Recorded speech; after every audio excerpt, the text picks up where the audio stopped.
Jadi manusia-manusia terdahulu yang mulia, para aulia-aulia Allah, mereka sembahyang itu kada sama satu sama lainnya.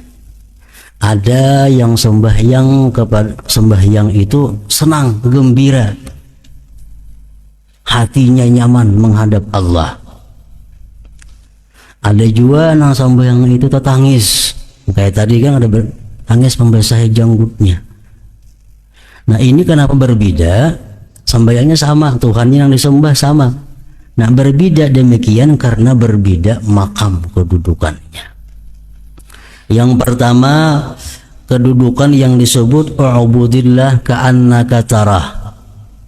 Beribadahlah engkau kepada Allah seolah-olah engkau itu melihat Allah. Nah, orang melihat Allah, orang yang paling lezat. Orang yang melihat Allah, orang yang paling merasakan kenikmatan yang luar biasa. Dalam surga orang nang rahatan makan, orang nang rahatan bersenda gurau lawan bininya, orang rahatan bermain-main.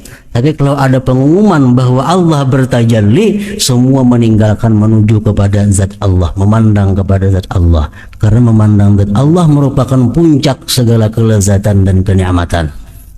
Nah jadi sembahyanglah kamu seolah-olah kamu melihat Allah. Nyaman artinya.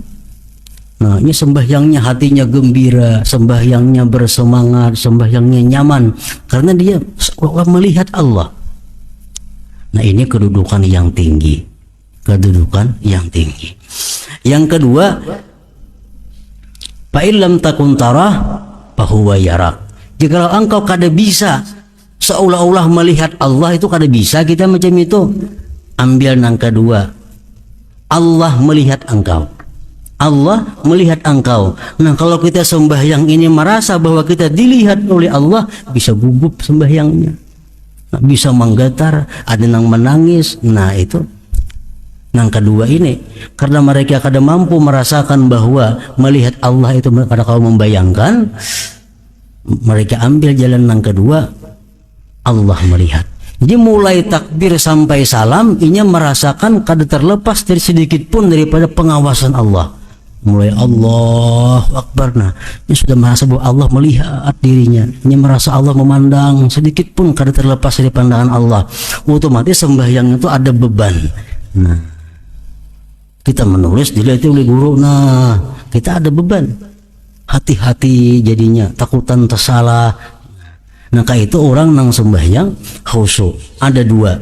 Pertama, seolah-olah dia melihat Allah, kalau sembahyangnya nyaman, sembahyangnya nikmat. Atau kalau kada kawa itu merasa dilihat Allah, diperhatikan Allah. Nah hati-hati sembahyangnya, bacaannya hati-hati, rukuknya hati-hati, sujudnya hati-hati. Hatinya pun takut kalau berpaling daripada Allah, karena dia tahu Allah mengetahui hatinya.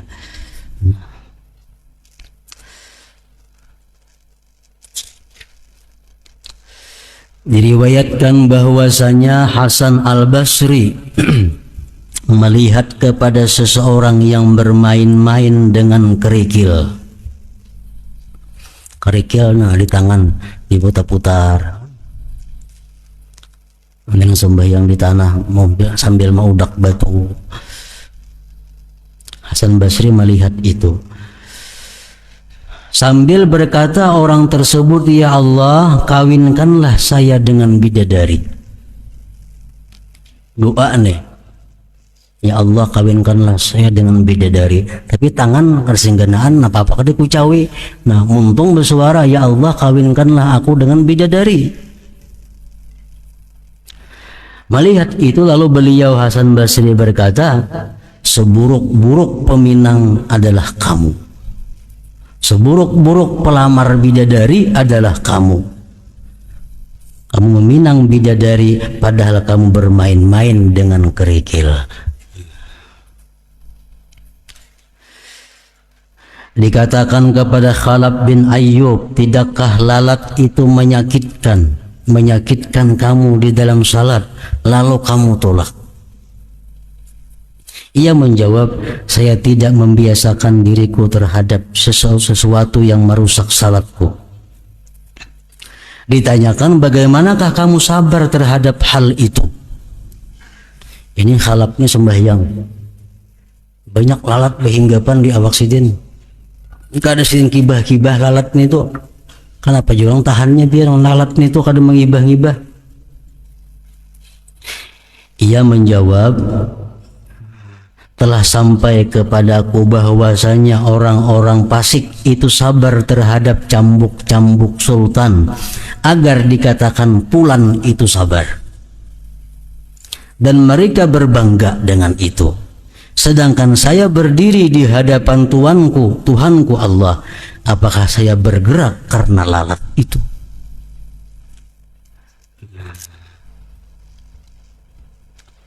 Nyamuk ada di mana kabar anda? Kada wani menapak nyamuk rahatan sembahyang tu mangibah. Kenapa sebabnya? Karena merasa bahwa sembahyangnya ini diperhatikan oleh Allah. Kada boleh bergerak kecuali kepada yang disuruh oleh Allah. Nah, itu bagian daripada khusyuk juga.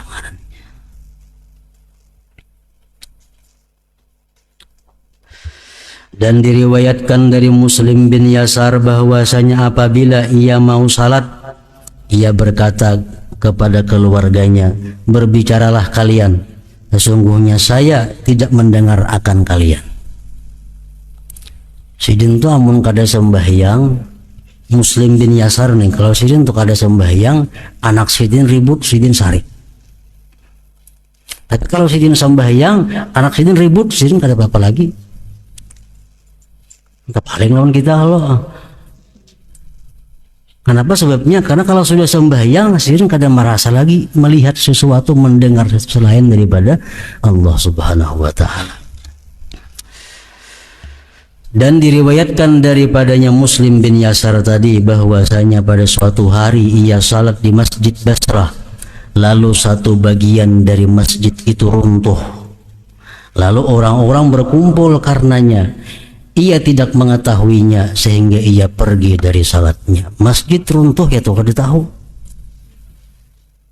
Kenapa? Karena saking mengagungkan, mentakzimkan Allah Subhanahu wa Ta'ala.